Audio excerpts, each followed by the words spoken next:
Estão conseguindo ver a tela? Sim. Todo mundo consegue me ouvir também?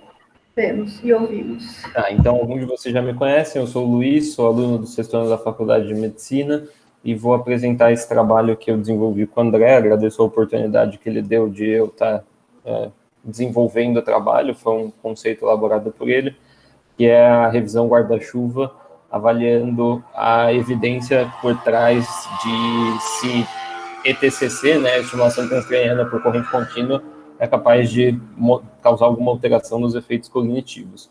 Eu vou focar essa apresentação, então, na parte de síntese de evidência, que acho que é a parte mais interessante, acho que é a que eu sei mais, mas vou também apresentar como um todo o trabalho, que nem o Pedro pediu.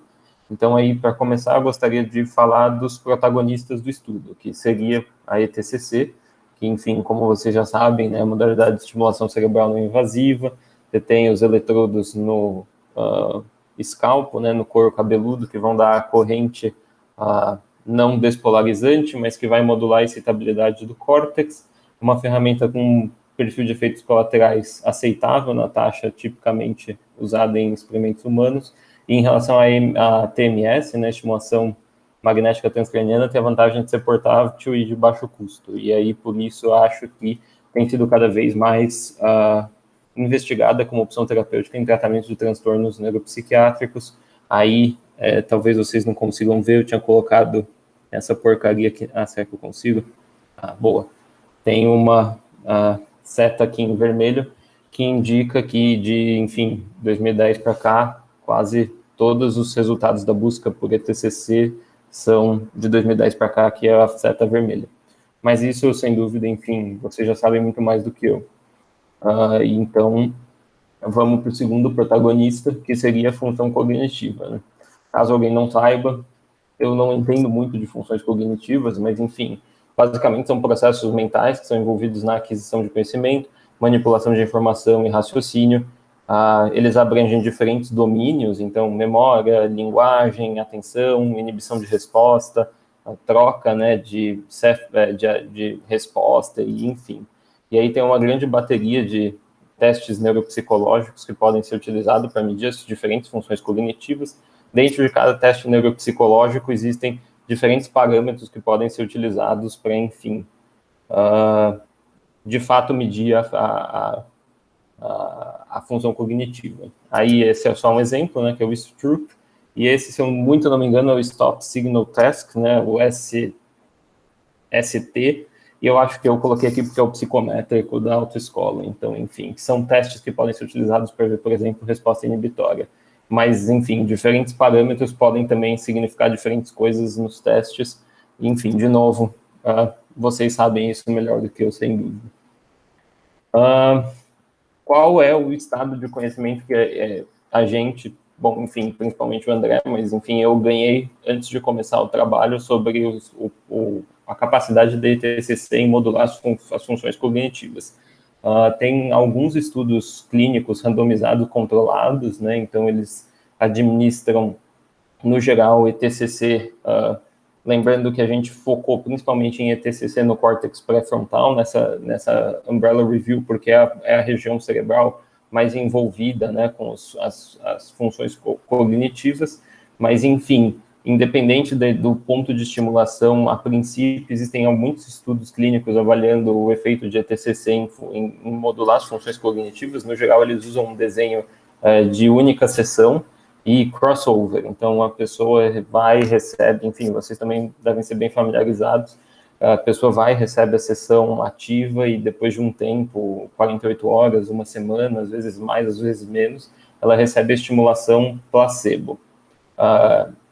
Existem alguns estudos com resultados positivos, alguns estudos com resultados negativos, e aí nesse cenário em que os estudos dão resultados conflitantes, a meta-análise acaba sendo um desenho interessante. E aí uma das primeiras meta-análises a avaliar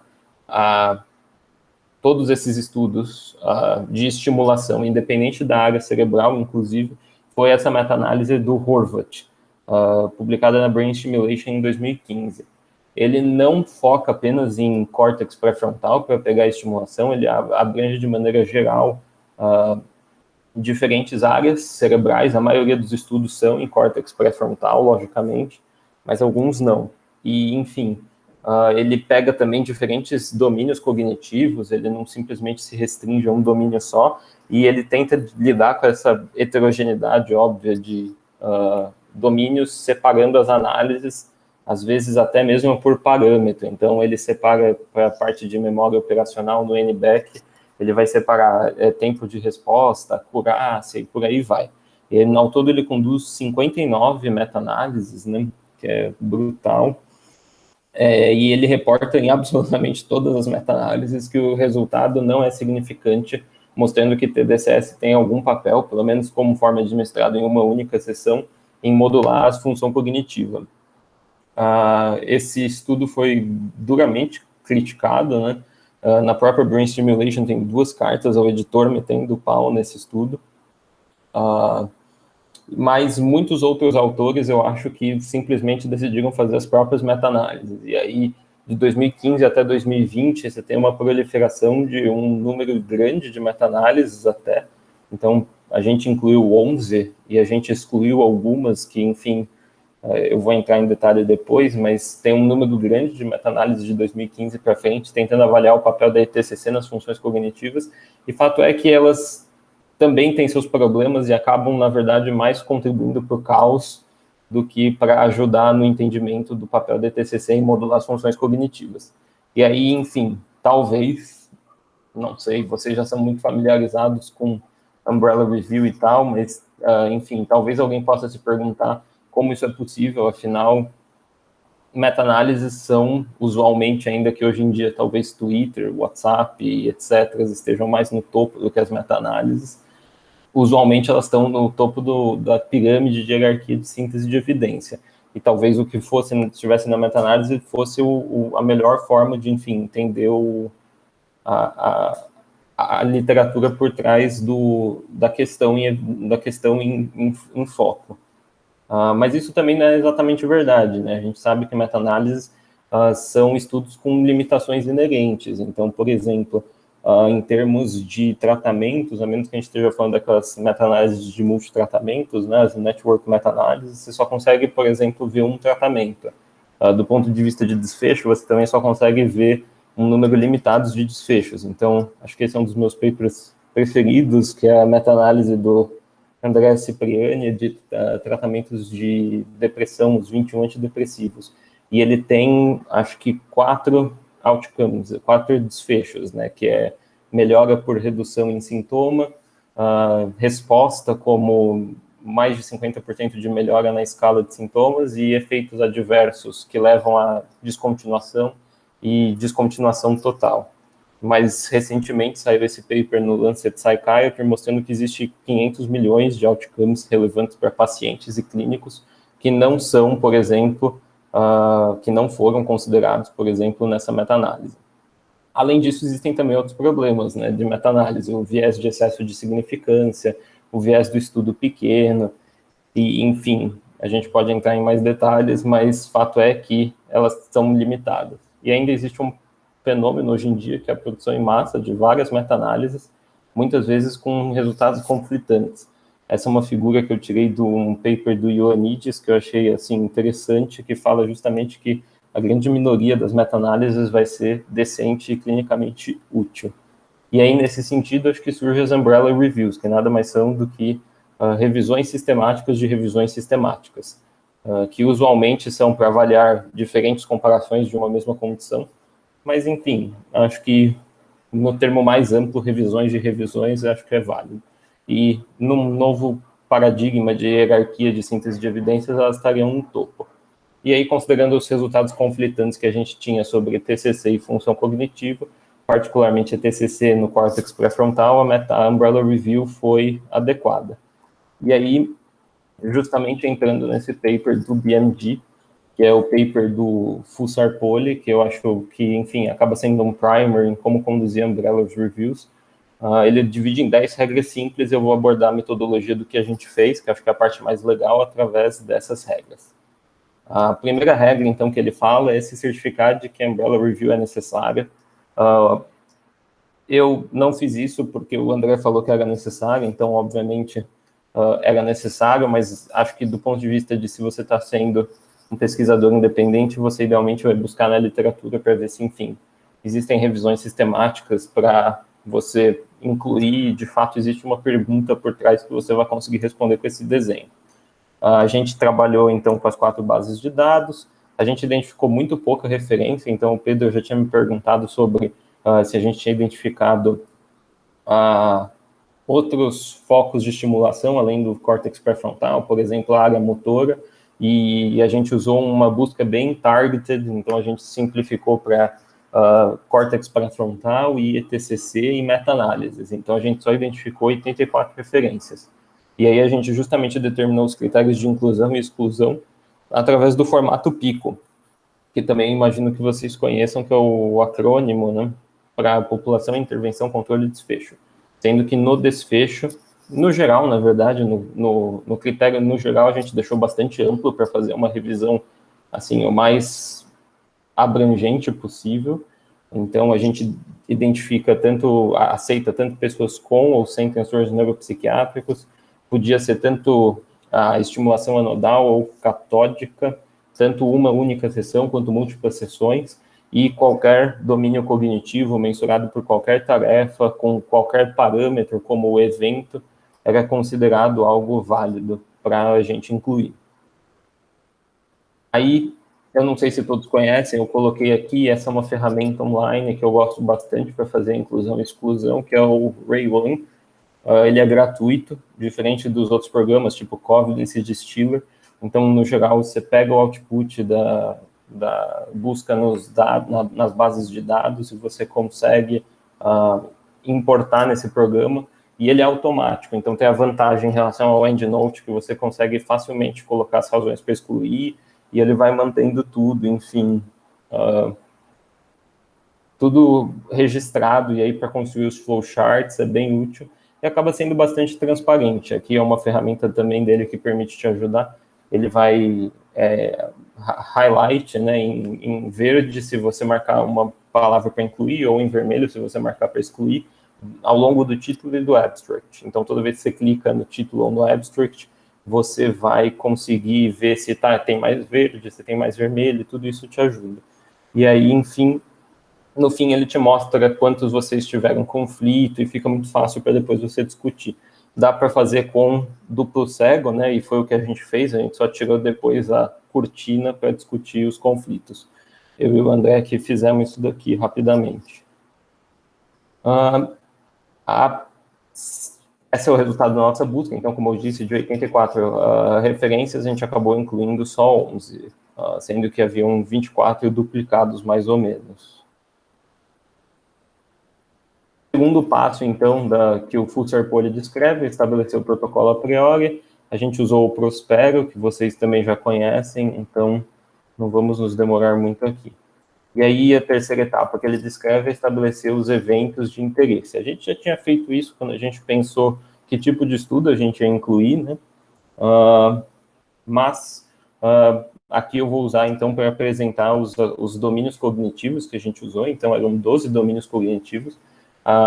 Para ser bem amplo, a gente admitiu qualquer domínio cognitivo reportado em comparação por meta-análise válido, desde que a estimulação tivesse sido no córtex pré-frontal, e a gente também não restringiu nem por eventos, outcomes, nem por os tasks, né, as tarefas que mediram esses eventos. Então, por exemplo, para response inhibition, valeria tanto o Stroop, o Flanker, o Stop Signal Task, o Go No Go, e aí aqui, por exemplo, são alguns dos outcomes que eram reportados. Muitas meta-análises não reportavam isso muito bem, então provavelmente existem outros outcomes que, enfim, podem estar aqui.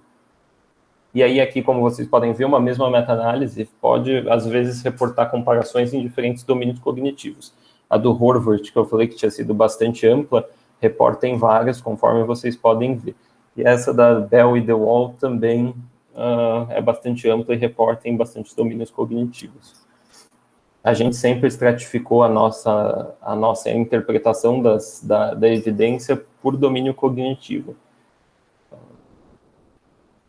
Aí, justamente entrando no que ela estava falando, Existem outros passos que o Fusser Poly descreve que a gente não realizou. Então, uma dessas etapas é o 4, que é estabelecer uma medida de efeito em comum. A gente não realizou, mas de certa forma realiza, porque aqui o nosso evento é contínuo e todo mundo reporta o SMD ou REDS-G, que dá para considerar mais ou menos como equivalente, se a gente fizer algumas assunções para simplificar a parte estatística. E aí ele faz outras considerações que têm super a ver com a parte estatística de realizar uma análise quantitativa. Lembrando que o nosso só tem uma análise qualitativa. Então, por exemplo, ele fala para você realizar análise de sensibilidade, desculpa, péssima tradução, usar um software estatístico adequado, informar a heterogeneidade, possíveis vieses das comparações. E aí eu coloquei esse exemplo justamente para mostrar que, enfim, tem gente que faz... eu tenho quase certeza que eles reextraem os dados, eles falam isso, que eles reextraem os dados de cada comparação, de cada meta-análise incluída, para justamente refazer a análise quantitativa. Mas, de fato, é um trabalho brutal, né? E aí, nessa lógica de, enfim, eu posso aplicar o risco de viés da Cochrane? Talvez, mas, de novo, vai ser muito trabalho, né? Enfim. A sexta etapa do Fusser Poly, que aí foi, acho que o nosso trabalho, foi o foco do nosso trabalho, e acho que é o foco de grande parte das Umbrellas Reviews, é justamente mostrar o nível de certeza, de confiança na evidência que está apresentada. Existem diferentes abordagens, de novo, para fazer isso, e acho que a forma classicamente utilizada é a que é descrita nesse paper do Fusser Poly, e é a que o paper do JAMA Psychiatry usa, do André, que é essa, de evidência convincente. São 5 níveis, um é não significativo, e os outros 4 são significativos. E aí ele estratifica em convincente, altamente sugestivo, sugestivo e fraco. A diferença desses níveis tem que, portanto, ser estabelecida através desses critérios. Acho que é um método bastante adaptado para estudos observacionais, né, e com outcomes dicotomiais, né, sim ou não, sendo que ele considera aqui ocorrências. Mas acho que, assim, outras abordagens também são válidas. E aí, o que eu e o André fizemos foi ter uma abordagem, tipo, 2 níveis, né? E aí, para isso, eu peguei uma meta-análise dele que a gente não incluiu. Essa meta-análise a gente não incluiu na nossa Umbrella Review porque ela não mostrava um efeito separado de TDCS. Ela grudou TDCS com TMS e via estimulação não invasiva. E os efeitos na working memory. E aí a gente não incluiu porque não tinha um efeito separado de ETCC, e aí por isso eu peguei para, enfim, explicar que dentro de uma meta-análise a gente primeiro classificou a qualidade da meta-análise, da revisão. E aí cada meta-análise reporta diferentes comparações. Então, no caso, essa meta-análise do André reportou uma comparação sobre tempo de reação, porcentagem de erros incorretos. Sim, eu usei o Sci-Hub para isso, desculpa. Percentagem de erros corretos. E aí a gente, além de qualificar o nível da qualidade da meta-análise do André como um todo, também qualificaria para cada comparação separada o nível da qualidade de evidência, a qualidade de evidência. E aí como que a gente fez isso? Para classificar as revisões sistemáticas, a gente usou o AMPAR2, que é uma ferramenta para classificar a qualidade das revisões sistemáticas. Então, você basicamente tem que pontuar 16 domínios e ver se a meta-análise preencheu ou não preencheu o domínio. Existem aqueles que são críticos, né? Então, os que estão em negrito aqui são os que são críticos, e aí, se a revisão sistemática, a meta-análise, não preencheu esse domínio, ela, no geral, vai ser considerada pior do que se ela preencher um domínio, se ela não preencher um domínio não crítico. Mas, enfim, o jeito de score nessa ferramenta não é tão simples. O jeito de classificar se ela é de qualidade low, very low, enfim, varia muito. Eu chequei antes de vir apresentar aqui, mas eu, para ser sincero, já não lembro muito bem. Então, enfim, eu posso enviar a ferramenta depois, caso alguém queira ver direitinho, mas é bem explicado na própria ferramenta. Então, enfim, no geral, quando você pontua não em 2 domínios críticos, você já meio que recebe very low quality. E é o que foi a maioria dessas meta-análises que a gente incluiu. E aí, conforme eu disse, para classificar o nível de cada comparação, a gente usou o método da grade, que é um sistema de classificação de evidência em 4 níveis, né? Tem o alto, moderado, o baixo e o muito baixo. E para você classificar a evidência, você considera 5 fatores para diminuir o nível de evidência, e existem os 3 fatores para aumentar o nível de evidência. Os 3 fatores para aumentar o nível de evidência, de novo, eu acho que são muito mais utilizáveis em estudos observacionais com eventos dicotomiais, sim, não. Porque, por exemplo, o efeito de possível confundidor reduzindo a estimativa de efeito não faz tanto sentido no estudo randomizado. E acho que o gradiente dose-resposta também, acho que, enfim, tudo bem, se talvez você tivesse um estudo, uma meta-análise de diferentes doses, de tamanho de diferentes doses, né, no outcome de interesse que você tem, talvez você pudesse até ver gradiente de dose-resposta, mas eu acho que, no geral, é muito mais utilizado em estudos epidemiológicos, avaliando diferenças de exposição por evento. E o tamanho de efeito grande, o grade, acho que sugere um risco relativo maior que 2. E, de novo, também é bem para evento dicotomial, ele não classifica exatamente um tamanho de efeito grande para um evento contínuo, pelo que eu me lembro. Então, meio que a gente ficou nas 5 fatores que diminuem o nível de evidência, que são viés de publicação, vocês conhecem a publicação seletiva de alguns estudos de maneira sistemática, a imprecisão, que refere ou a um pouco número de estudos ou pouco número de pessoas incluído na comparação, ou alternativamente a uma estimativa de efeito muito literalmente imprecisa, do tipo, você tem um efeito de confiança muito grande e você não tem ideia de onde que o tamanho de efeito vai estar. Ele pode estar em qualquer uma dos pontos entre um intervalo de confiança que é muito grande. A inconsistência se refere à heterogeneidade, também é algo muito comum de, enfim, as pessoas reportarem em meta-análise. E aí o risco de viés se refere às limitações inerentes dos próprios estudos que foram incluídas na meta-análise. Que, enfim, muita gente mede nas meta-análises através daquela ferramenta da Cochrane, né, o Risk of Bias Assessment da Cochrane. A evidência indireta é uma coisa que eu acho meio, enfim, não tão relevante também para talvez estudo clínico randomizado, a menos que, enfim, sua pergunta não seja exatamente direcionada para aquilo, mas ele vai medir exatamente o quanto a evidência que você tem difere da sua pergunta. Mas quando a gente monta a pergunta baseada na evidência, eu acho que a ideia da evidência indireta se perde um pouco e fica menos relevante. O grade é uma ferramenta muito subjetiva, não tem exatamente um jeito sistemático de você implementá-lo, que eu acho que é o maior problema dele. Eu usei esse checklist, que é desenvolvido também pelo, por exemplo, Higgins, né, que é um dos caras, enfim, acho que do Próspero e enfim, da Cochrane, e está super envolvido nessa parte de desenvolvimento conceitual de revisões e qualidade de evidência. Eu acho que é um checklist interessante, ajuda na consistência, e aí muitos dos parâmetros que a gente utilizou é derivado disso. Então, essa foi a tabela que a gente utilizou mais ou menos para graduar o nível de evidência. Essencialmente, então, viés de publicação, a gente considerou apenas por critério estatístico. A pessoa tinha que reportar o funnel plot ou o teste de regressão. E se tivesse ou assimetria ou o teste significativo, é considerado publication bias.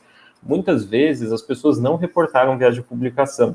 E aí a gente foi forçado a diminuir a qualidade de evidência por viés de publicação. Porque se a gente não diminuir, você meio que superestima a qualidade de evidência, porque essencialmente você parte do alto e vai diminuindo, né?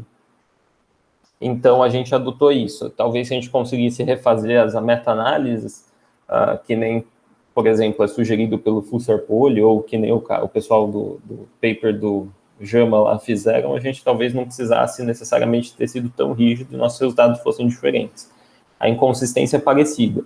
Então, a gente meio que sempre diminuiu se tinha I ao quadrado maior que 40 ou 50.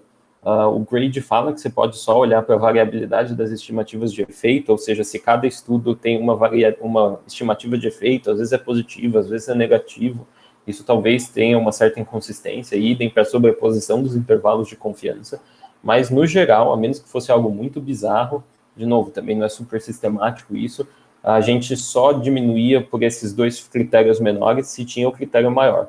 eventualmente, o número de estudos é muito pequeno, às vezes a estatística não pegava a heterogeneidade e tinha uma certa variabilidade muito grande, e aí eu diminuí do mesmo jeito, mas foi mais raro. A imprecisão eu adotei como regra um N de 10 estudos na comparação e um N mediano de pessoas entre 30 e 40, que é o que aquele checklist sugere 40. Então, se tem uma comparação com 350 pessoas mais 10 trials, dá um 35, eu tendia a diminuir. E aí ele também traz a ideia do intervalo de confiança amplo, ou seja, se está pegando ao mesmo tempo significância e não significância. Então aqui, por exemplo, é menos 0,67, desculpa o erro de digitação, e aí varia de menos 1,8, que seria enorme, menos 67 já é bem alto para um SMD, né? Mas também está indo para mais 0,32, que seria não efeito, né? Ou melhor, efeito pequeno do contrário, né? Então, aí, nesse caso, quer dizer que tem uma baita imprecisão. Você não sabe se funciona muito ou se não funciona e até talvez piora. E aí a gente também diminui a qualidade de evidência. O risco de viés foi uma situação muito parecida com o viés de publicação. Então, se eles não davam o assessment de risco de viés de acordo, enfim, com alguma ferramenta bem precisa no campo, por exemplo, da Cochrane, a gente diminuiu o risco de evidência para, enfim, não correr o risco de novamente superestimar a qualidade da evidência. Mas, idealmente, sim, acho que a gente deveria aplicar a gente seria talvez mais metodologicamente correto, né? E aí a parte da evidência indireta é aquela coisa de, enfim, será que essa comparação não refere exatamente à sua pergunta de pesquisa? A gente só fez isso, talvez não, talvez até faça algum sentido. Eu achei que a gente fez isso muito mais para aguardar o revisor 2, do ponto de vista de, enfim, se agregava pacientes de diferentes condições, ou então pessoas que não eram pacientes com pacientes, simplesmente para, enfim, o revisor queria algo diferente para cada transtorno e a gente não estava tão preocupado com isso. Acho que a ideia não era essa, mas para agradar ele a gente fez isso.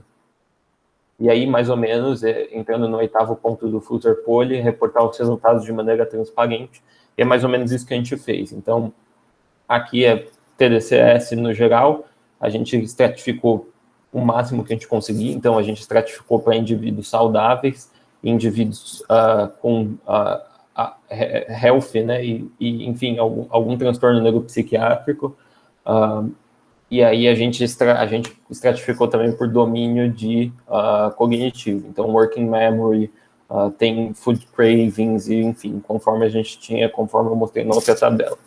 E aí eu coloco aqui detalhes da intervenção, detalhes da tarefa e do evento, e aí é mais a parte, enfim, que é relevante para a classificação, acompanhando o negócio do grade, o nível do grade. Existe aquele software, né, o online, o Grade Pro GDT, eu não coloquei aqui, eu não acho que é tão especial assim, basicamente você só tem que ir mantendo ideia de quantas vezes você vai diminuir a evidência, e aquele software não exatamente faz nada automático, né? Ele não computa nada, ele só vai meio que mantendo record, né? Ele só vai keeping track das coisas que você mesmo colocando, se você quer diminuir um nível, 2 níveis, enfim, por aí vai. Então, não acho tão útil, mas é possível. Ainda na parte de reportar resultados transparentes, essa foi a nossa tabela 4, resumindo toda a literatura. Vocês veem que tem 1, 2, 3, 4, 5, 6 com risk-taking, eu não circulei aqui, mas deveria ser circulado, que foram domínios que tiveram alguma comparação significativa, mas conforme o próprio André já tinha dado o spoiler no WhatsApp, de todas as 16 comparações, ao todo a gente viu 55 comparações, 39 não eram significativas, a grande maioria era de baixa qualidade. Eu adicionei isso no abstract revisado, a revista ainda não, acho que corrigiu nenhuma das mudanças que a gente fez, mas enfim, fato é que das 16 comparações significativas, que acho que é o mais relevante, apenas 13 tiveram, 13 tiveram ou muito baixo ou baixa qualidade de evidência. E a maioria das revisões sistemáticas era de critically low quality e algumas eram de low quality. Ou seja, na verdade, mostrando que, na verdade, ao invés de você ter qualquer certeza sobre o efeito de ETCC pré-frontal nas funções cognitivas, existe, na verdade, uma grande ausência de qualquer certeza ou incerteza, né? Existe uma grande incerteza sobre, enfim, os resultados, e a gente não tem como saber se funciona ou não. E aí, o último passo do Fusser-Polly, acabando a minha apresentação, é para você acknowledge, né, reconhecer as limitações do seu estudo. Então, como eu disse, essencialmente, né, alguns autores consideram a Umbrella Review um estudo observacional que acaba sendo limitado pela qualidade das meta-análises ou revisões sistemáticas, que foi o nosso caso. Eu acho que quando você tenta fazer a revisão quantitativa e tenta aplicar o risk of bias em cada estudo individual, você está tentando limitar um pouco esse limite pelos outros estudos, que é válido. Enfim, acho que depende do quão problemático isso é no campo. E também, enfim, acho que a falta de qualidade é uma coisa que pode ser ressaltada e não é ruim. Então, enfim, acho que esse foi a maior mensagem, acho, do nosso trabalho. E aí, especificamente, a nossa discussão, a gente focou em problemas tanto dos estudos clínicos, que cada meta-análise incluiu, quanto das meta-análises em si. E a gente pode entrar em mais detalhe, não acho que necessariamente é a coisa mais interessante, então pensei em não entrar em detalhes aqui de cara e encerrar a apresentação. Mas, sei lá, enfim, imagino que vocês vão ter alguma dúvida e aí a gente pode conversar mais. Obrigado, Luiz. Excelente apresentação. Você fala muito bem e ainda trouxe muito humor aí. A gente deu risada, com certeza, em alguns momentos. Vamos abrir para perguntas aí, podem ser feitas pelo microfone ou pelo chat. Laís, eu sei que é a primeira da fila.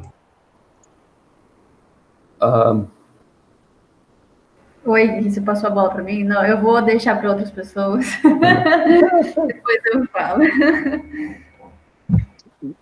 Bom, não, então só falar parabéns aí pela apresentação, Luiz. Obrigado tanto por ter apresentado e também te parabenizar pelo trabalho, né, que foi... acho que tem umas lendas, né, de revisão sistemática e meta-análise, a gente sempre fala, vamos fazer uma revisãozinha rapidinho, não dá muito trabalho, as pessoas... a gente sempre cai nisso, né, eu já vi várias pessoas falando isso e a gente caiu nisso também, né, de repente, quando você vê, é sempre muito mais trabalho do que parece ser, né, e foi tomando uns caminhos interessantes essa revisão, né? Então, só para dar um contexto mais da TDCS, né, e da neuromodulação, né, ou não invasive brain stimulation, se tem essa discussão, né, se essas técnicas melhoram a cognição ou não, né, e aí quando a gente começa a estudar mais a fundo, né, a gente começa a perceber o quão difícil é de fato afirmar isso, né, tanto do ponto de evidência, quanto até questões conceituais, né, do tipo, o que é cognição, o que a gente considera como função cognitiva, o que a gente espera, sei lá, tem que fazer uma estimulação pré-frontal para ter uma melhora de uma função pré-frontal, e aí você já começa a cair naquela armadilha de localização, né, de repente você melhora uma função pré-frontal, entre aspas, estimulando numa área não pré-frontal ou não, né, tem todas essas discussões, mas de qualquer forma, isso tem vindo à tona, né, no campo da neuromodulação, desde os primeiros estudos lá inclusive do Paulo Borges, do Felipe Fregner, você pega estudos deles lá de 2005, 2006, mostrando melhora na working memory, é sempre um pêndulo, assim, né? Então alguns vão mostrando que sim, outros que não. Naquela revisão que a gente acabou não incluindo, mas que eu fiz com a Merien, a Vanderhaus, né, a gente já dava uma indicação nesse sentido, que olha, a TDCS melhora um desfecho, mas não outro, não sei o quê. E aí realmente teve aquela publicação meio histérica, digamos assim, do Horvath, né, falando, aqui a gente mostra que TDCS não funciona, e assim, causou realmente um grande ruído, né, eu lembro que alcançou, né, eu estava já ativo no campo nessa época, então alcançou até a mídia leiga, também foi o grande momento do hype da neuromodulação. Por um lado até foi bom, que era aquela época que as pessoas estavam comprando pilha e pondo na cabeça e achando que ia acontecer alguma coisa, assim, né? Então, nesse sentido, foi bom para frear um pouco, mas, né, como a gente mesmo viu, a própria revisão lá do Horvath tem várias... Ela não é boa, né? Assim, metodologicamente não é robusta, ele começa a juntar outcomes muito estranhos, né? Acho que é essa também que faz uma meta-análise de 2 estudos, né? Umas coisas meio estranhas, né? Então, não foi uma... A qualidade dela é ruim, apesar de eles terem conseguido um grande ruído, né? Assim, uma grande atenção da mídia, acho que muito pelo título, né?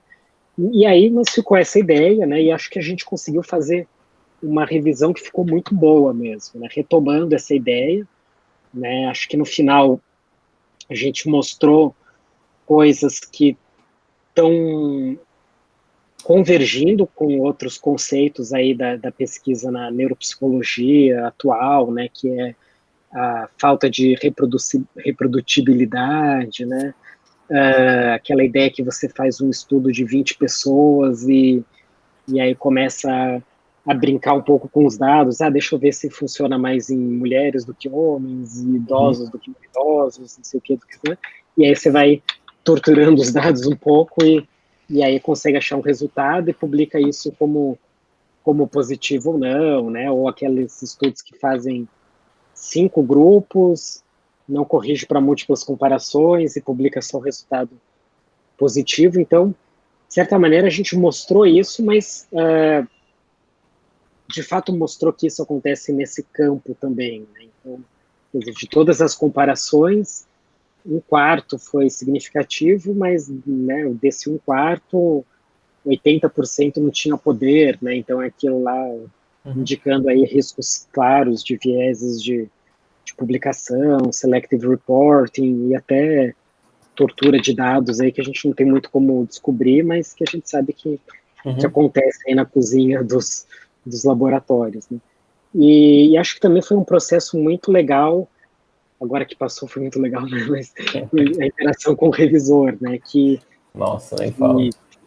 Foi que assim, dava para ver que esse era um conceito novo pro revisor, né? Ele queria que nosso estudo fosse uma outra coisa que não era, né? Então ele, não sei o que ele ou ela esperavam, né? Que o estudo ia revelar, né? Mas ele não entendia esse conceito aí do que é uma umbrella review, né? Por que a gente estava fazendo as coisas desse jeito? Então, colocações do tipo, tira os pacientes neuropsiquiátricos, enfim, a gente só está reportando os dados que foram reportados por outras meta-análises, né? Então, tinha uma dificuldade do revisor entender isso, mas eu acho que no final foi até ajudou a gente no final, né? Assim, a gente tinha um errinho ou outro que a gente acabou corrigindo mesmo, e deixou mais, no geral, deixou mais robusto, né? E mais, a gente ficou até mais certo do que a gente estava mostrando, né?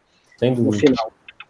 E aí esse estudo foi um convite do professor Paulo Borges, né, que era uma avaliação crítica da função da eficácia, sei lá, ou da função, da capacidade modulatória da estimulação elétrica na cognição, né?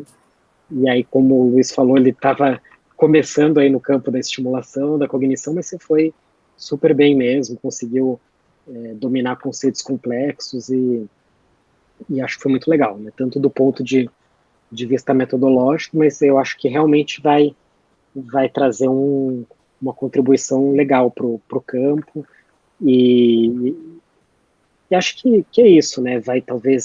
Acho que um dos take-home messages, né, do nosso estudo é isso, né? Que muitos estudos eles têm um poder estatístico baixo, nunca foi calculado N, outcomes múltiplos, né? Uma série de falhas metodológicas, às vezes algumas muito grotescas mesmo, né, em termos de randomização, cegamento. E a gente mostrou isso de uma forma mais, acho que bem robusta, na verdade, né? Então, além da impressão de que acontece isso, a gente foi, acho que o primeiro estudo que mostrou essa evidência mesmo. Não, sim, com certeza. Acho que tem seu espaço. De novo, agradeço a oportunidade. E ficou bonitinho. O Revisor 2 ajudou bastante, no fim, a melhorar as coisas e, enfim. Na hora dá uma raiva, né? Dá uma raiva, mas foi. Tava certo, cara, em alguns pontos.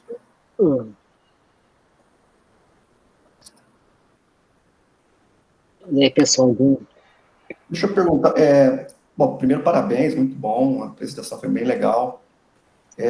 Só uma questão meio boba, como que vocês definiram o que eram funções cognitivas, né?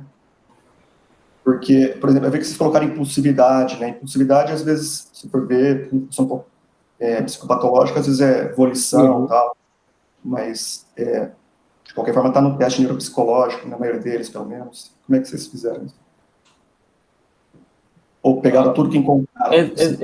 Exato, tipo, é o que eu tinha falado, eu exatamente não tenho o maior background em neuropsicologia, então, enfim, a gente acabou ficando mais com a ideia de fazer uma revisão bem ampla e pegar absolutamente tudo que tinha sido reportado pelas outras meta-análises. Então, essa da impulsividade tinha sido um paper de 2018 na SCAN, que tinha, enfim, incluído impulsividade junto de uma meta-análise falando sobre efeitos cognitivos de TDCS no córtex pré-frontal, e a gente colocou também, para justamente manter a consistência de, enfim, tá sendo amplo.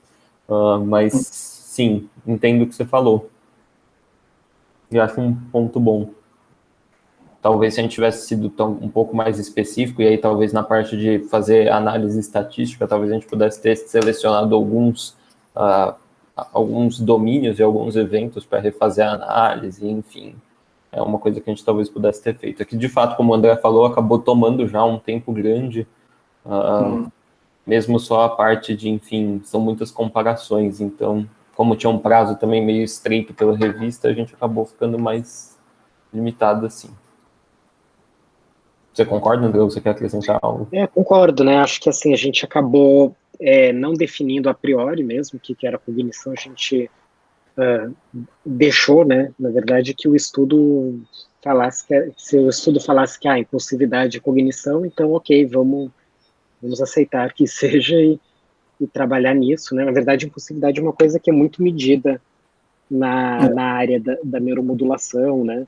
Mas é interessante, né? Você vai olhar guidelines, aí agora guidelines de terapêuticos, né? Então de tratar, né, pacientes psiquiátricos, e a impulsividade aparece lá também como, não bem impulsividade, né, mas sei lá, craving aparece, né? Então não lembro se craving a gente colocou, acho que não, mas também, sei lá, tem categorias aí que fica muito a gente colocou claro o que é, né? A gente colocou food cravings e a gente só não colocou craving de substância de uso de substância porque a pessoa tinha colapsado também TMS com TDCS. É isso, verdade, não lembrar. Foi food craving que a gente colocou, então, quer dizer, você pode também considerar quase como um transtorno, né? Não uma função cognitiva. Mas a gente deixou a critério da pessoa mesmo, né? E eu acho que foi até uma das questões do revisor também, né? Falar, vocês estão aí chamando... a gente até mudou um nome, né? Não lembro exatamente o que foi agora, mas... Foi de memória, né? A gente fez long-term memory, que ele pediu para diferenciar, e overeating, ele pediu para adicionar overeating e food cravings. Estava só food cravings antes, enfim. Eu acho que eu tive essa mesma questão quando eu estava lendo, eu acho que tem honestidade também, uma coisa assim, né? Aí eu tive a mesma pergunta, foi a mesma questão que o Léo, né? Como que eles chegaram no objetivo de incluir um estudo que avalia a honestidade, né? Para a cognição. É uma coisa, né, que a gente tentou fugir, né, bastante, até acho que dá para ver isso já no abstract, né, que a gente evitou falar em qualquer tipo de recomendação, né? Então, se você lê o abstract, a gente fala, né, teve 55 comparações, só 16 acharam efeitos e a maioria tinha baixa qualidade, etc. A gente não fala, olha, sei lá, TDCS funcionou para memória, mas não funcionou para crave. A gente não fez nada disso. Então, a gente optou, né, não sei se foi totalmente consciente, mas a gente acabou indo nessa linha pela própria dificuldade em conceituar o que era cognição e qual função cognitiva poderia ser modulada pela estimulação pré-frontal. Então, poxa, será que se a gente começa a entrar nesse questionamento, ia ser muito pantanoso mesmo, né? Então, poxa, honestidade é uma função cognitiva, e se for, não é, né, provavelmente não é, mas se for, ela modularia no pré-frontal, né? Ou mesmo a long-term memory, né? Será que não seria algo mais hipocampal, né? Então a gente tentou fugir um pouco dessa discussão e focou muito na qualidade, porque aí vocês veem que independente se você acha que é uma função ou não, ou se essa função fica, entre aspas, né, no pré-frontal ou não, o tipo de estudo que a gente fez permitia a gente discutir criticamente a qualidade da evidência, né? Então, sei lá, se falasse que cloroquina funciona para o coronavírus, a gente não discute isso, a gente discute qual que é a qualidade da evidência disso, né? E aí é uma estratégia um pouco diferente que a gente fez para a revisão que a Laís e o Léo fizeram da estimulação para depressão, porque aí é um construto bem mais validado, né? A gente tem manuais aí que fazem diagnóstico de depressão, escalas que veem a gravidade da depressão, então aí é um tiro mais certeiro mesmo.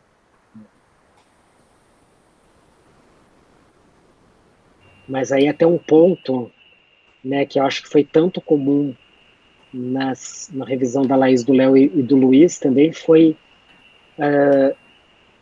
que essa ciência, digamos assim, da Umbrella Review, ela está pouco desenvolvida ainda, né? A gente tem que inventar algumas coisas no meio do caminho aí, né? Então, sei lá, esse N maior que 1000, né, por exemplo, é estranho, né? Porque no final você acaba caindo num critério arbitrário, né? Ou também, sei lá, P menor que 10 a menos 6, né? Poxa, a gente fica horas discutindo que P não deve ser levado em conta, não sei o que, sei que lá, e aparece lá, tipo, uma coisa estado da arte colocando P como um critério, assim, né? Que é estranho, se for pensar. Né?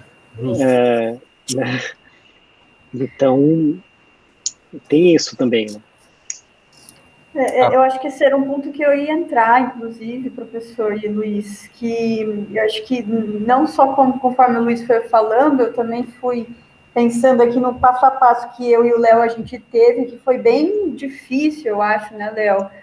Quando a gente fez a Umbrella Review, justamente porque eu acho que é um campo ainda que está sendo construído, né? E eu acho que a gente tem limitações também de ferramentas. Então, por exemplo, o Amistar 2, que é uma das ferramentas que a gente usa especificamente para fazer a qualidade de evidência de uma revisão sistemática, eu acho que ele, assim, no meu ponto de vista, né, sou super leiga, mas assim, quando a gente ia fazer extrair essa qualidade de evidência, eu via que não é uma ferramenta muito boa, assim, né? De fato, ela, não sei, eu acho que ainda tem várias limitações na própria ferramenta. E aí, juntando isso com o próprio Grade, porque querendo ou não, o Grade tem todo aquele handbook, todo bonito e tudo mais, mas mesmo assim ainda tem um viés muito grande, porque ainda deixa muito do próprio autor, né, do próprio pesquisador, ter o poder de algumas coisas, de algumas decisões, né, que acaba sendo subjetivo, né? E eu acho que o que acaba acontecendo, eu acho que, de fato, é um campo ainda bem novo, que a gente ainda está aprendendo, e a gente acaba deixando passar algumas coisas, né? E eu acho que a gente ainda precisa estudar mais, aprender mais, porque ainda tem muita coisa sem resposta mesmo, né? Enfim, era esse pensamento aí que eu e o Léo, tirando do nosso grande trabalho que a gente teve aí, né, Léo, professor também, foi bem difícil. Exato, eu lembro até numa aula, Laís, que a Laís perguntou para um professor o que era Umbrella Review, ele não sabia explicar nada. De fato. Então, eu acho que, sei lá, esses artigos, além de gerar evidência, eles estão também contribuindo para essa ciência da Umbrella Review, né? Sim. Ela também mostra um pouco dos limites, né? O que você consegue fazer com ela, o que você não consegue, porque, claro, essa ideia toda eu acho que é muito justa, né? Então, é interessante ver da onde vem essa longa história aí da medicina baseada em evidência, né? Que você começa com os estudos, aí começa as revisões não sistemáticas, né? Que as pessoas aí começaram a perceber que tinha um viés autoral, aí, não, então vamos fazer uma revisão sistemática, uma meta-análise, porque aí é o que a meta-análise mostrar é a verdade, mas aí você começa a ver que tem gente que parte dos mesmos estudos e, surpreendentemente, consegue ter meta-análise com resultados diferentes, né, e tem uma parte muito interpretativa ou não, então, próprio estudo, um estudo famoso aí na medicina, né, na psiquiatria, foi aquele estudo que os antidepressivos não funcionam, digamos assim, né, que é do Kirsch, né, Kirsch de 2008, na PLOS-Med, né, na PLOS-Med, que é o Why Most Antidepressivos, não, esse é um outro, mas assim, ele basicamente mostrando que antidepressivos não funcionam, né, que é o Kirsch é o primeiro autor, e aí uma outra meta-análise, aí até essa mais recente do Cipriani, mostrando que antidepressivos funcionam, e aí você vai olhar o tamanho de efeito desses dois estudos que mostra a superioridade do antidepressivo em relação ao placebo é o mesmo, é 0,32.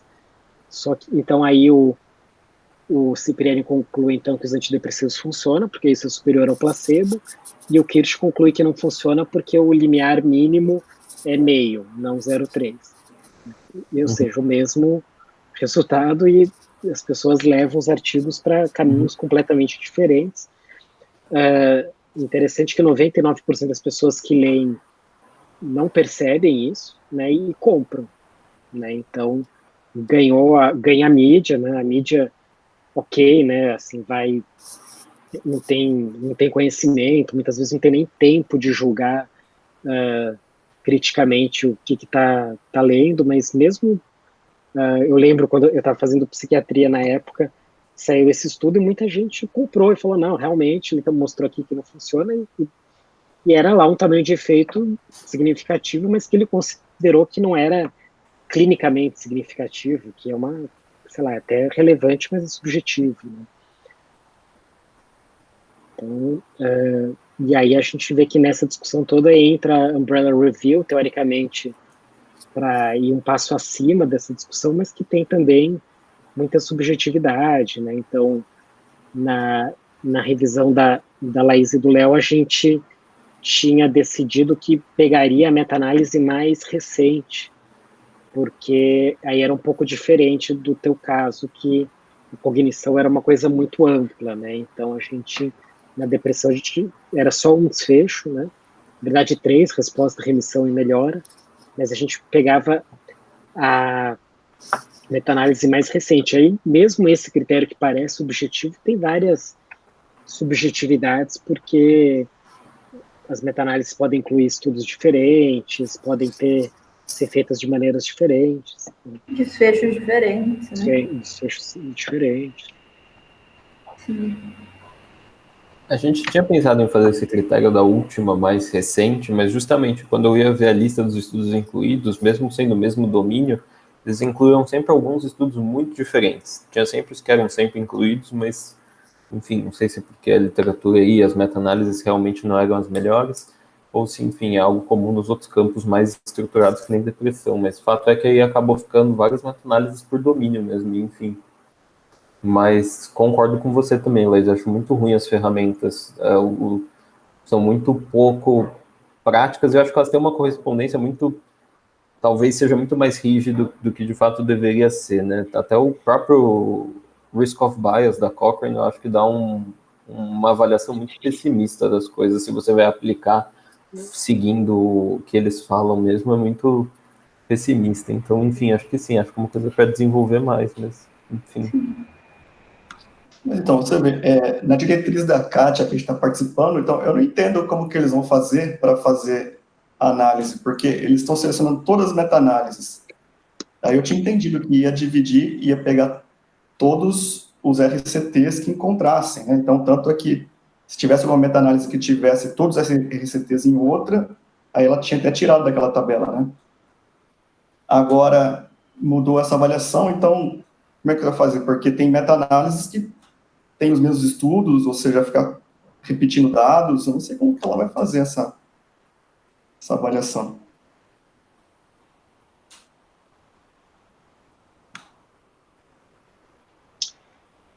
Pois é, né? Então, e aí uma coisa que a gente percebe que realmente não é uma receita de bolo mesmo, né, meta-análise. Você tem que, eu não diria improvisar, né, mas eu acho que você tem que entender o que está por trás, né, para poder ser crítico e às vezes ignorar e falar, olha, isso aqui que a Cochrane recomenda não se aplica ao meu caso, né, a gente pode fazer isso, né, uma coisa bem famosa que tem na estimulação é que a gente sabe que o cegamento da estimulação não é dos melhores, mas que parece que a gente consegue contornar bem isso fazendo outras coisas, né? Então, cegando, né, os avaliadores e usando escalas que não permitam que a pessoa conte o que ela está recebendo, e queira ou não, existe uma simulação, né? Mas você vai pegar aí na letra da Cochrane, ela fala olha, então isso aqui seria um risco de viés de cegamento alto e esse é um critério maior, e então a qualidade de todos os estudos é baixa e ponto. Né? É um pouco complicado isso. Né? Então, muitas vezes a gente tem que adaptar, né, usar muito mais como um guia do que como uma verdade absoluta. Né? Agora também é interessante que nem sempre os revisores entendem isso. Né? Eles ficam às vezes parece que os revisores acham que a função deles é destruir o paper, então ficam pegando picuinhas, né, ou não entendem exatamente mesmo o assunto, e, enfim, faz parte disso.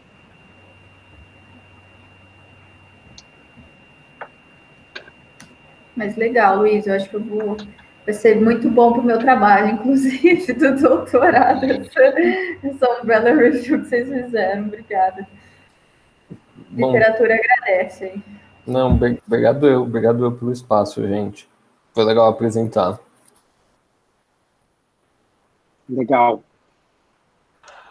Então, acho que é isso, né, povo? Fala aí, Pedro. É isso, vamos encerrar, nos vemos em 15 dias. Parabéns, Luiz, novamente. Obrigado por ter apresentado aí. Valeu. Obrigado, gente. Obrigado, Tchau. gente. Até mais. Tchau, tchau.